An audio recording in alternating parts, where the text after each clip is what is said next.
All right, guys, thanks so much for listening to another episode of the CX Chronicles podcast. Super excited for today's show, guys. We have an awesome guest that's going to be joining us today. Moah, CEO at Boomerang. Welcome to the CX Chronicles podcast. Thank you for having me, Adrian. 100%. I'm excited, Moah. I want to, number one, I told Moah, guys, the first time that I met her, I remember vividly the first time that we used Boomerang at one of our startups that we were building in New York City. And it was so funny. There was all of these benefits that we were able to get, because at that time, a lot of the CRMs and a lot of the some of the different customer information tools that we were using, they didn't have some of the stuff that you guys were building, Moah. So like, I was really pumped to get you on the show because it was a product that I'd used for many, many years, and I already knew personally some of the benefits that you can get from it. So I'm pumped to have you here today. I'm pumped to hear your story, and I'm pumped for you to share sort of your own customer focused business leader journey with the CX Nation. Why don't you kick us off, Moah? Give us a couple minute elevator pitch for how'd you get into this whole space? How did you figure out why this space? Why Boomerang? How did you start to get the bonfire built as you were building the company? I think if you go way far back, I was always a kind of a productivity geek, even as a kid. I'm the type of kid who timed herself getting ready for school and see how to improve the Efficiency, Moah. routine.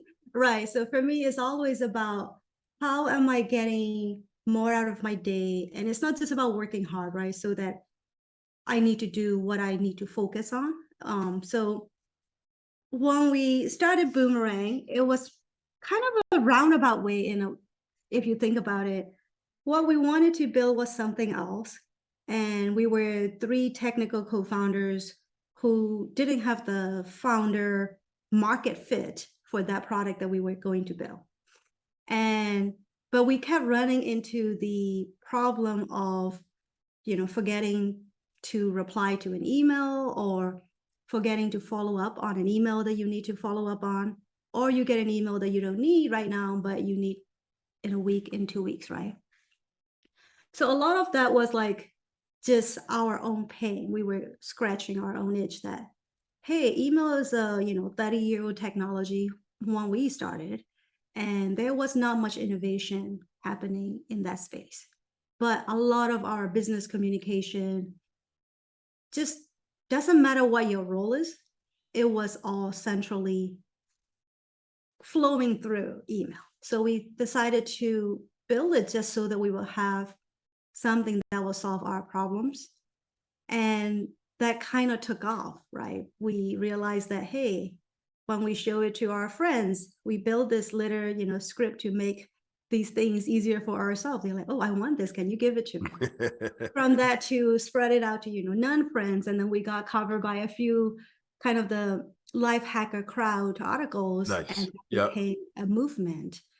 So yeah, and you're right. Like when you guys were probably first saw Boomerang, snooze wasn't a thing, right? The concept of snooze was a new concept that nobody was like, why would I want to snooze? And then when we showed them why and how, it became like, of course, this is a no-brainer. Everybody needs it. Right, right. And that kind of moved forward from, the initial, just remembering messages and emails at the time that you needed, to we kept innovating in the sense that but half of it from customer requests and customer demands. Hey, we need a way to track if an email is open or read or things like that, to, hey, we can actually tell you how you write your email has an impact on whether you get a response or not. And how can we use this data and analysis that we have to teach you how to write better, respondable emails? So then that became a product. So we have this a little bit of, half of it is driven by customer, half of it is driven by our own need, half of it is driven by kind of the data technology and new computing powers kind of collide together to solve the problems we always have, but now can solve. So our latest thing is for you to be able to schedule meetings without leaving your inbox on the both sides. You never have to click a link, go find the slots that are available, overlay with your calendar, type in all the things. We are making it so that you click 2 clicks, it shows you all the times you're available, making sure you're never double book, and pulling from all the calendars you want to consult And from the recipient side, you saw it yourself when we booked this, right? When we first booked our first conversation, you can just pick a time, click it, and it's booked. Yep. Yep. Number one, so all incredible things. I think number one, I just think that it's interesting the space that you guys tackled. It's and you said this yourself. You said you were a bit of a, a productivity nerd yourself. A couple things. Number one, I know for a fact that people that are listening to this show oftentimes the guys and gals that are leading up CX and CS teams, they are asked to be the organizational productivity nerds, right? Where it's Yes. so common for them to be leading the charge or leading like the hub, if you will, of so many things go through customer experience, customer success, customer support teams. And Mhm. I love that you call that part out because like this is a crowd, this is an audience where we're constantly looking for productivity hacks, new potential tools, new potential processes or ways that we can get a whole team of customer facing individuals to be able to make their days easier, make their jobs easier, be able to increase their productivity. Hopefully, all in the name of trying to give them more time to be able to work with the customers, work with the product, the things that can really make a big, a big bang at so many companies. But such a cool space for you guys to Yeah, get I into think the this. main spot is that, a lot of customer success managers and CX leaders, their job is the meetings and the emails, right? Like that is mostly what they are having to drive, especially for frontline level CS people.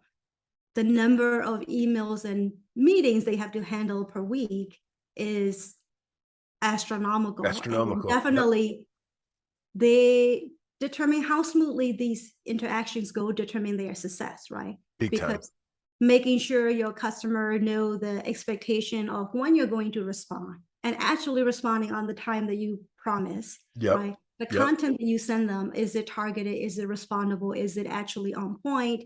Do you get the right tone? Do you get the right politeness?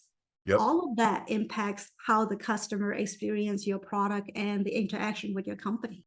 100%. And it's funny because once a company gets to the stage in their business evolution or their business life cycle where they start to see scale, they start to see volume, they're starting to do Mhm. the repetition of all these things that you're kind of laying out for us, Mo. Yeah, That's and then where when you need to start building a playbook to hire new people, expanding out to new area.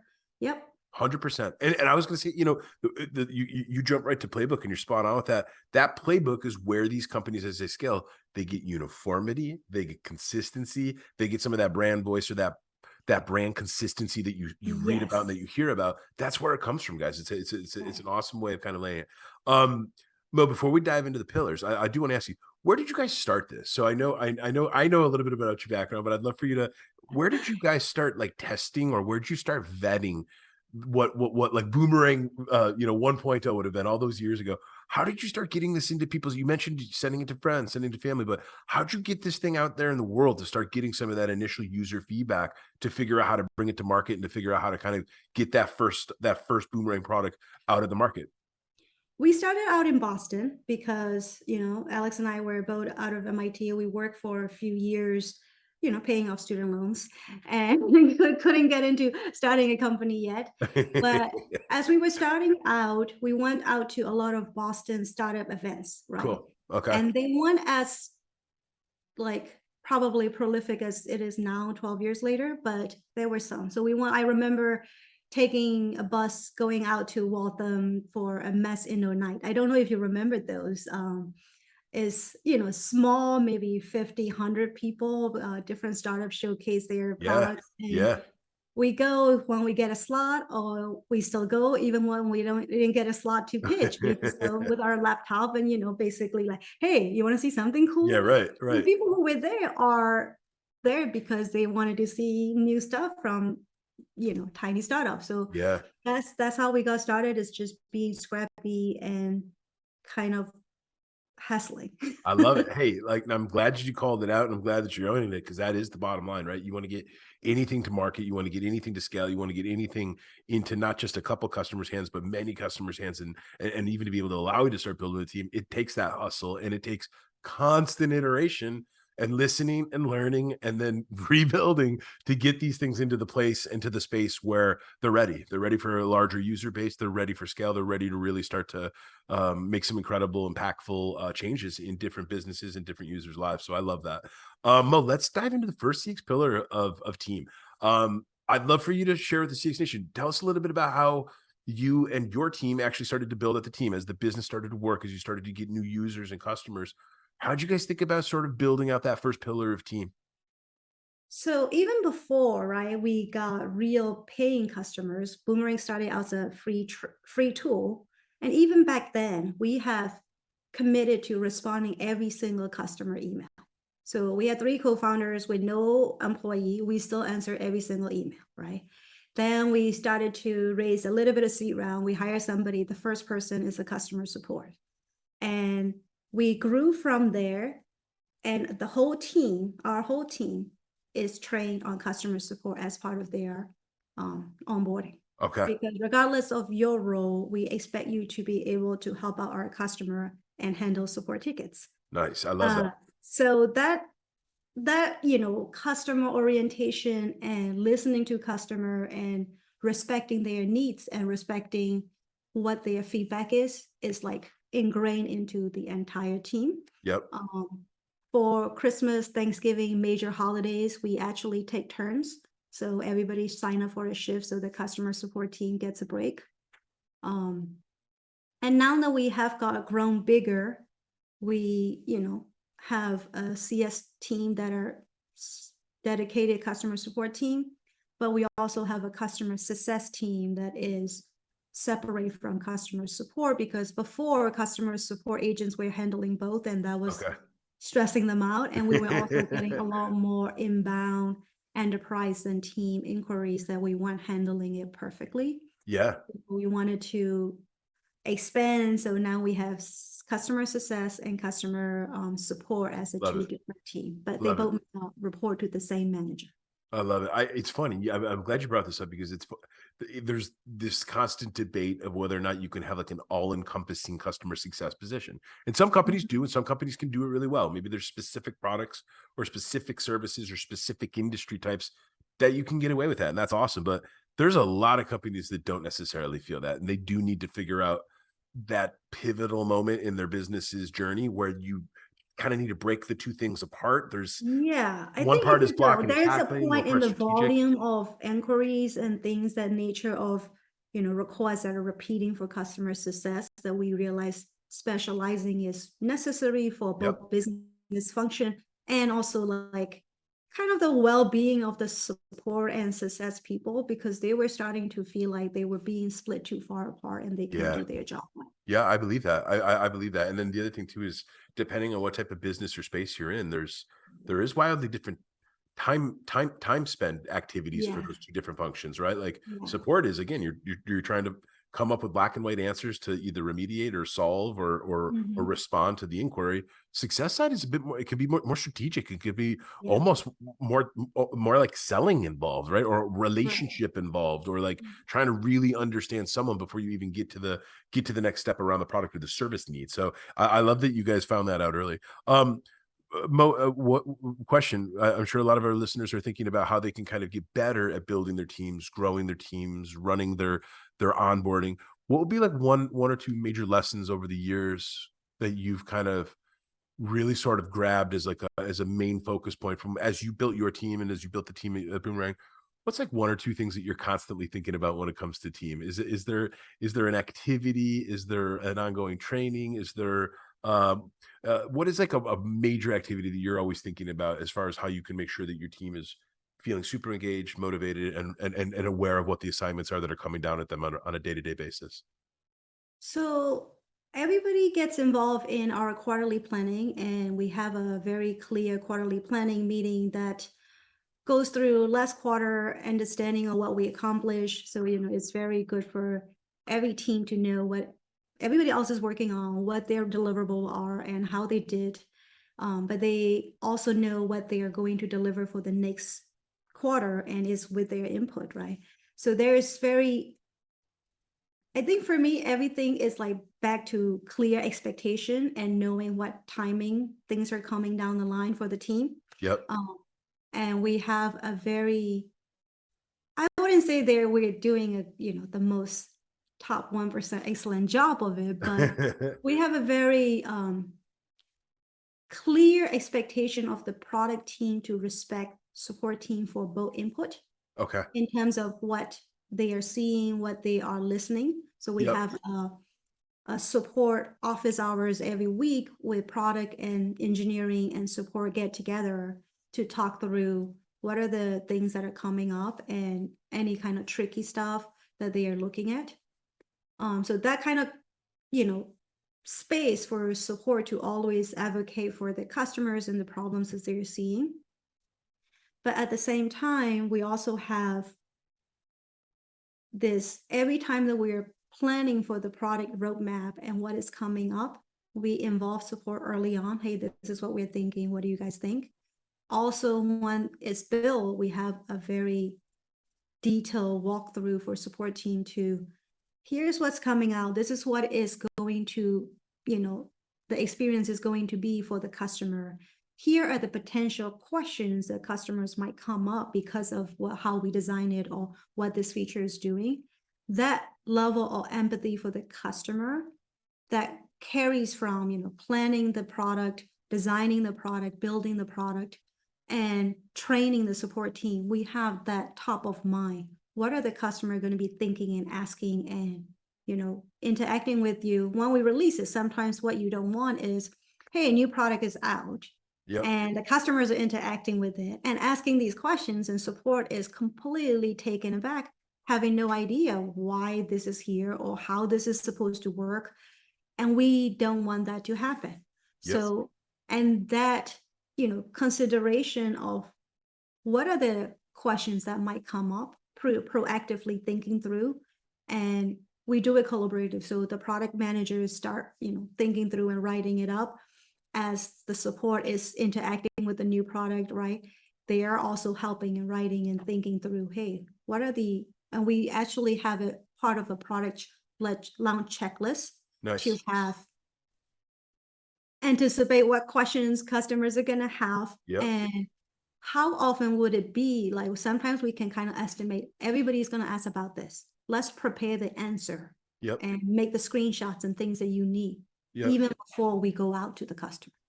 I love that. I think it immediately makes me just think about the general notion of how for any business and any team and in any product and any service line, proper planning can always prevent poor performance, no doubt about it, right? If you take the time to sharpen the axe and if you take the time to think about proactively what's going to come, right? Build your break wall before the waves start to even come, right? That type of thought. Yeah. But there's another piece, Mo, that I love that you call out here, which is you guys baked some of that CX and that EX thinking into the DNA. And the minute that a Right. business does that, it becomes number one, it becomes normal, right? It just becomes a Yes. normal process, and people expect that to be part of it.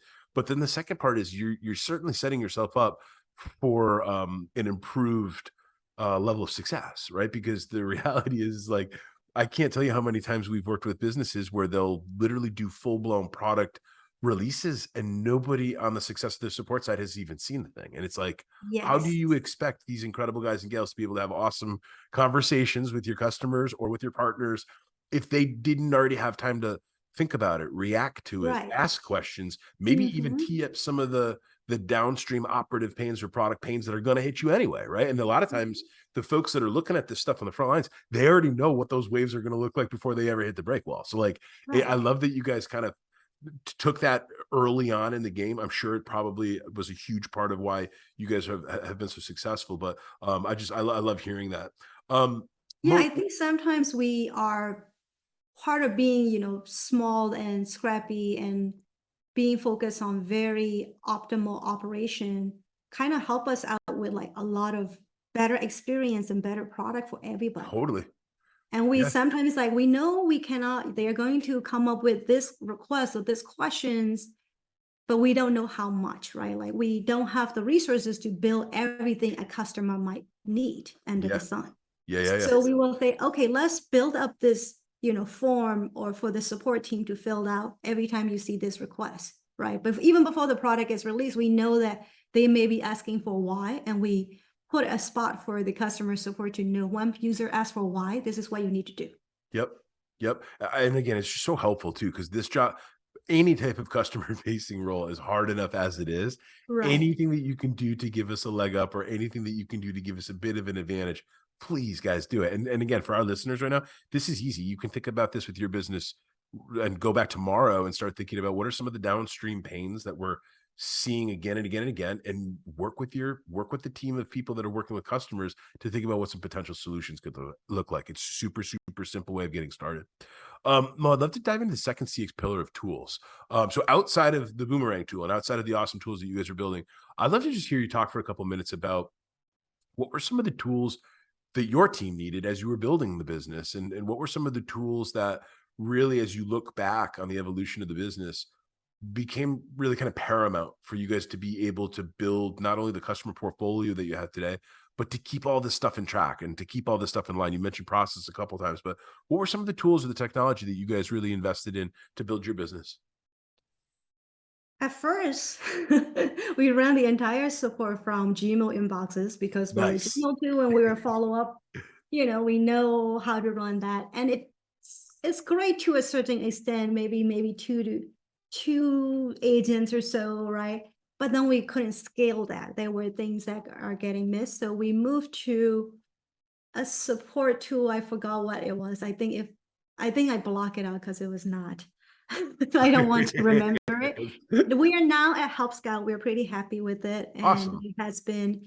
And the best part is we can kind of tinker and add some of our own uh, scripts and things that we want to build.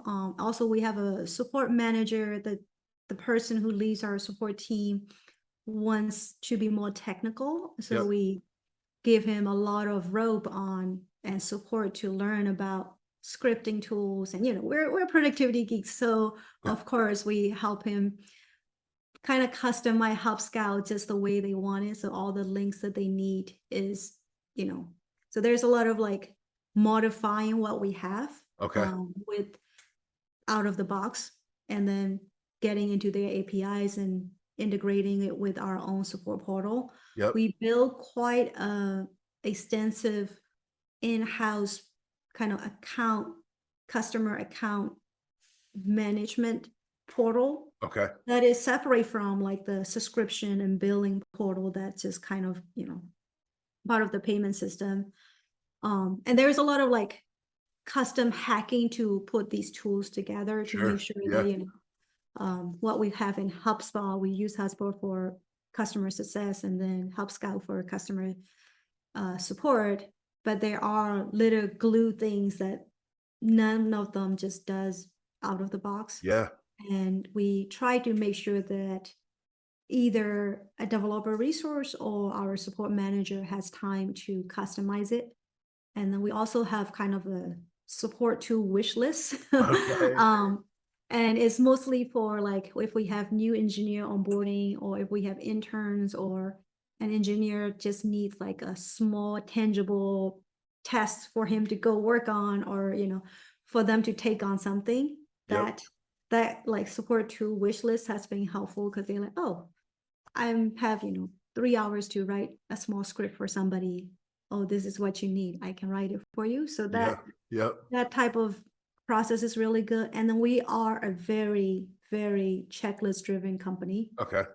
because I don't know if you read Atuga Wandi, another Boston very, very sharp doctor at HBS, no, Harvard Medical School, okay, HMS. Yeah. And he wrote a book called Checklist Manifesto. Yeah. Right. Yeah. Yeah. Yeah. And it's, we are a business that's been running for a while, and we have to scale to a certain size without all the resources. So Yep. for us, like anything that is going to be repeatable, we start to think of it as, is it a thing that we'll do more than once? And even if we do it one-off things, we try to keep our learnings and making sure that next time when we do this, we're going to do, we're going to remember X, Y, and Z. So that habit of learning from our past selves Yep. has like gotten us so far with the limited resources that we have. It also helped us when we moved from in person to remote overnight when COVID started, because we had this habit of documenting and like making everything a process and a procedural playbook Yeah. Right. as a DNA. So like moving from in person to completely remote was pretty smooth, Yeah. because It's we easy. know how to communicate, we know how to learn from ourselves, we know how to like, hey, we did this, 3 years ago. How did we do this? What are the learnings? Now that we are doing it again, how are we going to do it again? Yep. Okay, so number one, thank you for sharing all that. That's tons of awesome ideas there. Real quick, shout out. Love that you guys are leveraging HubSpot and Help Scout. Those are two of our strategic partners here at CXC, so we're intimately familiar with them. Awesome tools, definitely two of the best in class solutions for any customer focused business leader to think about once you, especially once you get to the point where your business is starting to scale. You've got lots of customers, you have lots of customer interactions. There is a tremendous amount of customer information that theoretically could start to be stratified and stored so that you can start to make better decisions. So number one, I love that you're calling that part out. The second thing, the checklist, I love that you got into this because I just I think this is another thing that I think a lot of CX and CS professionals, I think we're really good at checklisting too, because like Right. when so many people, they look at high performing individuals and they go, man, Mo, how she is so great. How does she get so much done? Or Adrian, how does he always remember? We're building checklists. Like we're Right. documenting all the things that need to happen in some way, or all of us have different ways and styles and tools, but like checklists and your ability to create all of the different things that theoretically need to get assigned, Mhm. delegated, reviewed, and then ensuring that they're actually being completed. And then a lot of times iterating on them too, because a lot of Yeah. times you start building your first set of checklists. Oftentimes that's simply fueling what innovation is going to look like, or that's fueling Yes. what tomorrow's products or tomorrow's feature sets are going to look like. So I love that you call that out. But there's one last thing that it makes me think about for our listeners is like whether you're thinking about tasks, checklists, or goals, there's something really interesting about writing a thing that needs to get done down, looking at it as a human, and then Yes. somehow people are like, oh, they're just really good at goal setting. That's why they get everything done. There's something about when you write that down, you look at it, you're thinking about it. It's also kind of like stored in a secure place where you know that at a time you will get to that task or you will get to that Mhm. goal. But guys, this is one of the biggest ways that successful people get things done. It's as simple as that. It's not actually like rocket science. It's about documenting, prioritizing, creating times or creating the available time sets for when you're able to act upon those goals or those tasks. So I love that you call that out because I think that's such a golden nugget that our listeners can really kind of take back to their team or take back to their business tomorrow. And this fits on the customer side really well, right? Because whether you're a customer support rep, a customer success rep, whether you're a head of CX or CS at a big company with thousands of customers, that ability to manage all of the tasks or all the different things that have to happen is going to be one of the biggest ways that you're going to be able to set yourself Yeah, apart and set your team up for success.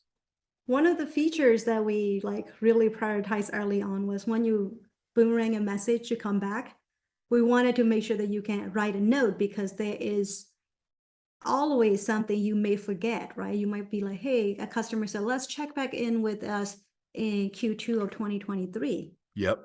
You wanted to come back in 6 months, but how are you going to remember exactly what you talk about Yep. and all the details? So when we build things like that, we're like, okay, notes so that you can actually Yeah. pick up the Yeah. conversation where you left off Yeah. instead of, like as a customer, you know this, right? Like when you go deal with a support success and they make you retell your story Oh my 7 God. It drives different me crazy times. though. It drives Isn't me that the crazy. craziest thing? Yes, it So we is. make sure that, keeping notes is part of our culture and is a sign of showing respect for customers, both, time and like basically effort, right? They I already put in the effort to tell you what they need, and then you're just going to throw it away and Yep. ask them when. I totally agree with that. And then the last piece too is from a team perspective. It's how you can build tribal knowledge too, right? It's how you can Mhm. share tribal knowledge with your team. It's how you can Yep. easily kind of pass along the note or pass along the Right. learnings or pass along the findings. And to your point,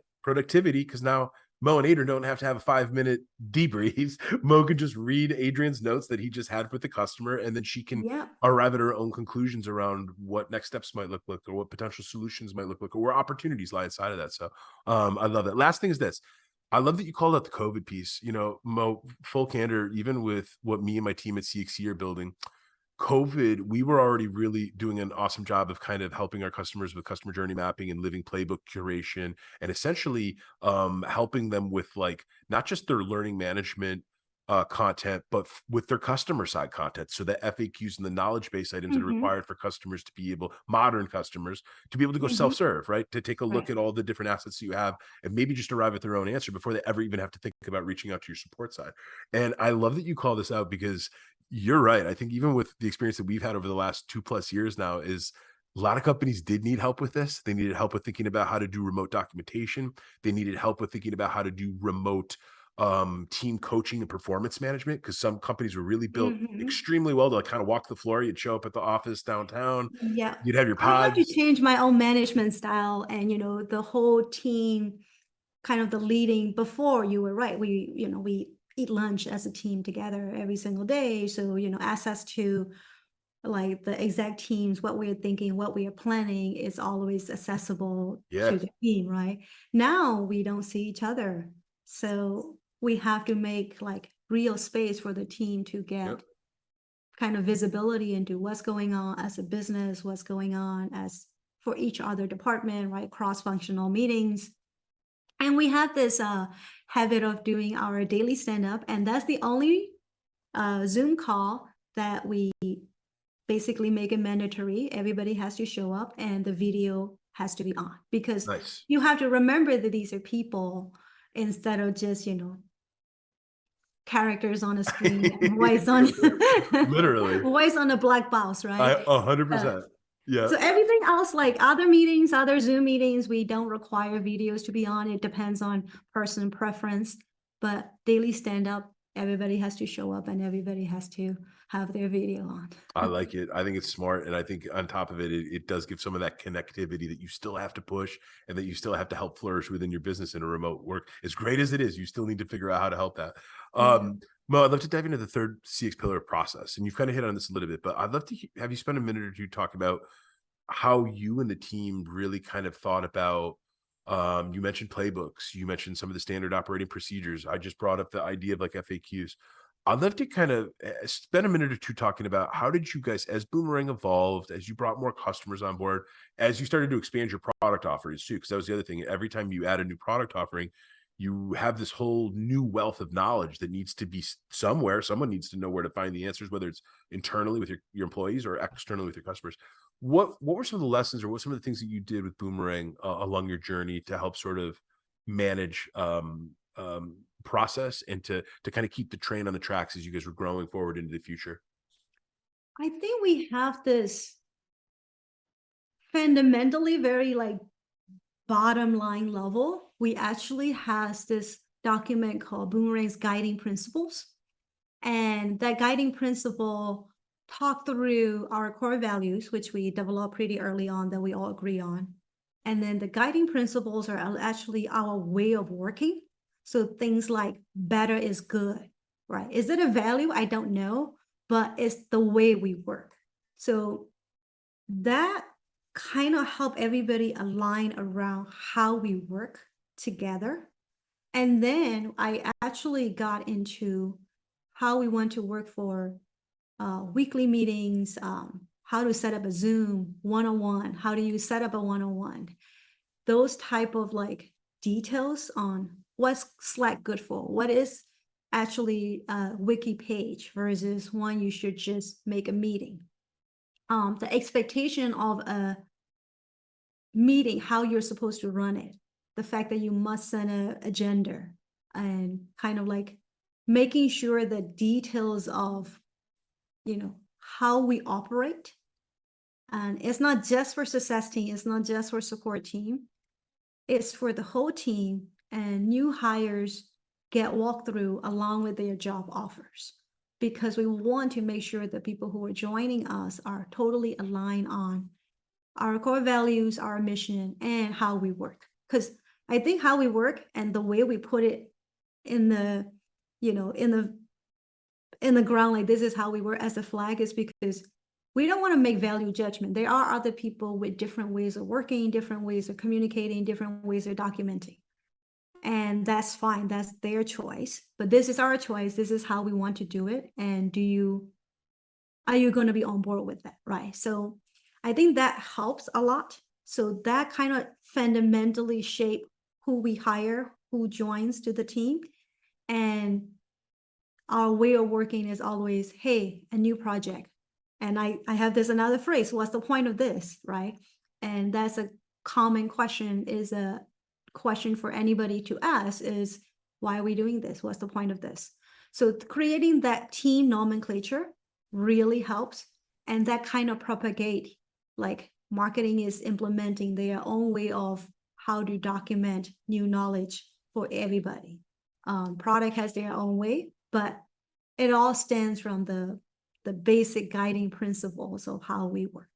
I think that's so smart, and I think it's crazy that there isn't more companies that have adopted some version of exactly what you just laid out. Because so number one, like even just this notion of starting with whys is that's super smart. Why do we need this? Or the five whys, right? Going 5 layers deep. And typically, when somebody asks even a super smart person why 5 times in 5 different ways, typically you arrive at like whether or not the thing is even critical in the A first place, priority or or not? Yeah. yeah, exactly. Or if you just figured out, nope, now we understand that. Let's move forward into life and move forward into the universe now that we understand that.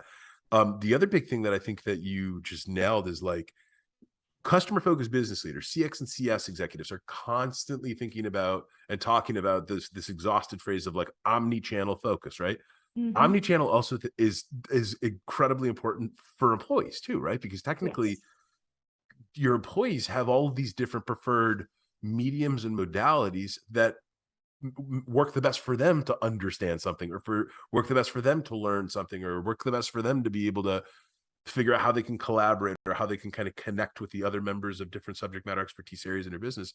And so that's so smart. And I think like one of the reasons why, I mean, I'm a huge fan of playbooks in general is it's one of the easiest ways that theoretically, whether you have a 10-person team, 100-person team, or a 10,000-person team, some of these playbooks allow for the documentation of that knowledge across different silos or different teams or different departments, so that if there are, let's say, even if it's a smaller clip, guys, maybe it's only 10% of the organization thinks that they need to know all of this stuff. They need to have a holistic view of it, right? CX people are probably some of those people.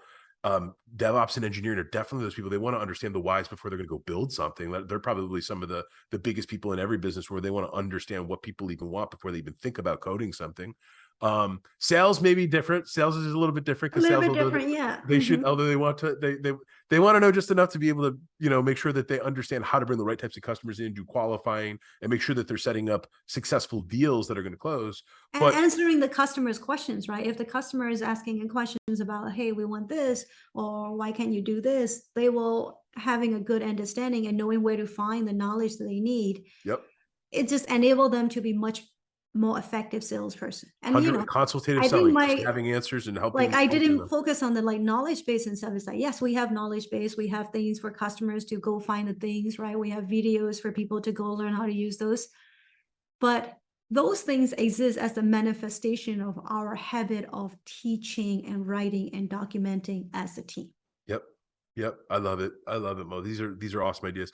Mo, let's dive into the fourth and the final pillar. So when you look at the Boomerang website, there's a couple of things that jump out at me that I want to call out. So number one, 2 million plus active customers, and then 500 million messages delivered and counting. So growing every single day. I'm saying that before diving into the fourth and final CX pillar of feedback, because that's a huge number. You guys must have been able to get so much incredible feedback from that type of scale of activity.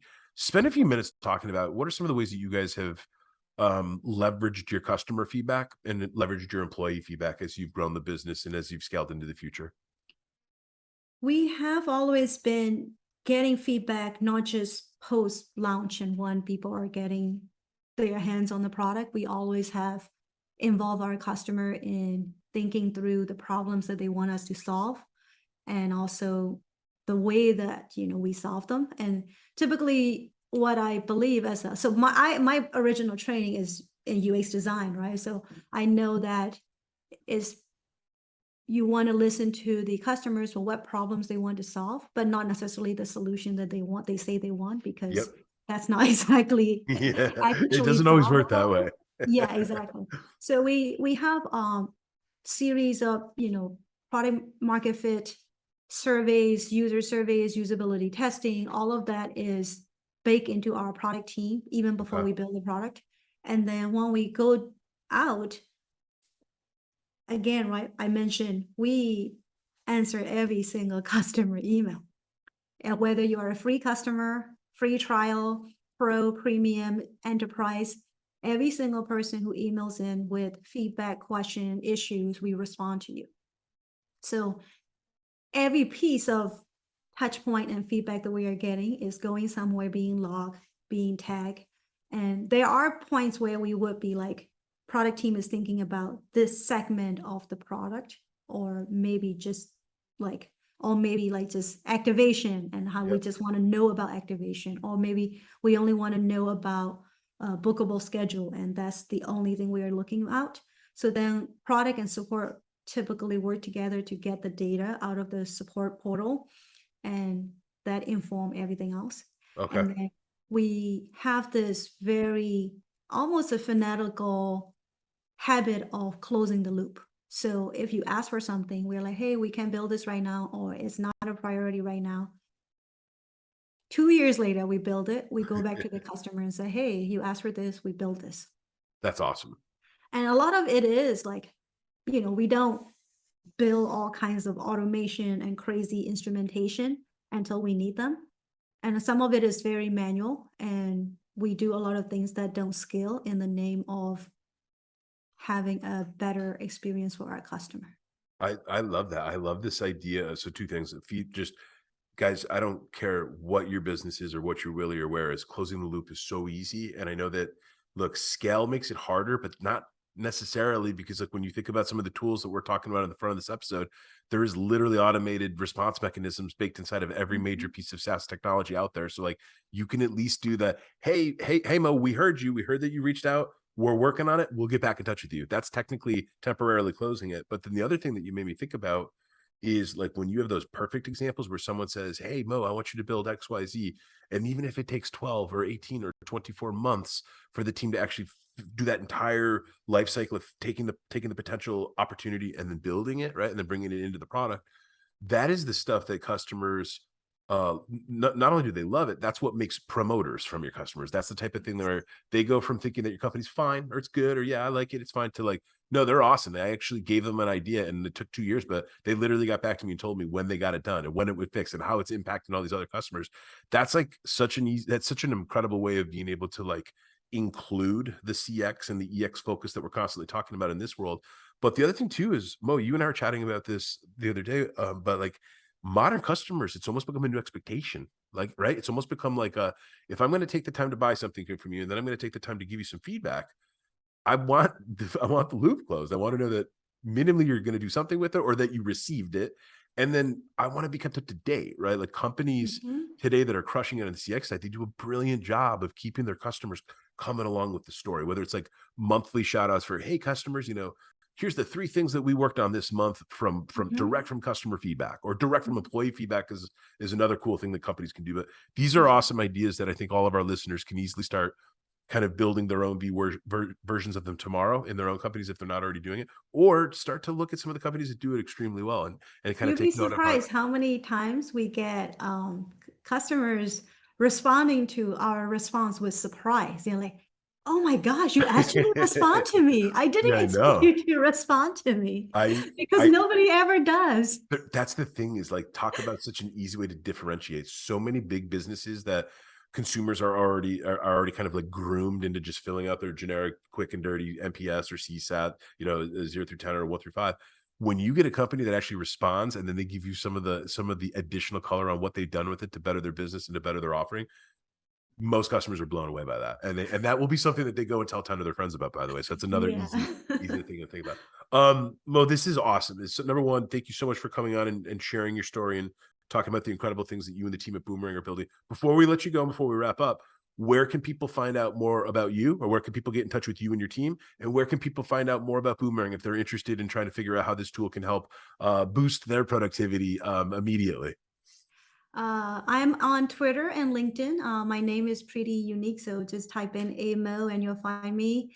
Um, for our team and the company, boomerangapp.com, we have tools for Gmail, Outlook, iPhone, Android, so you can make sure you get all your meeting schedule as you're on the go. I love it. Well, look, it's been our absolute pleasure having you. We're going to look forward to seeing what you and the team do next. And thank you so much, Mo, for joining the CX Chronicles podcast. Thanks for having me, Adrian.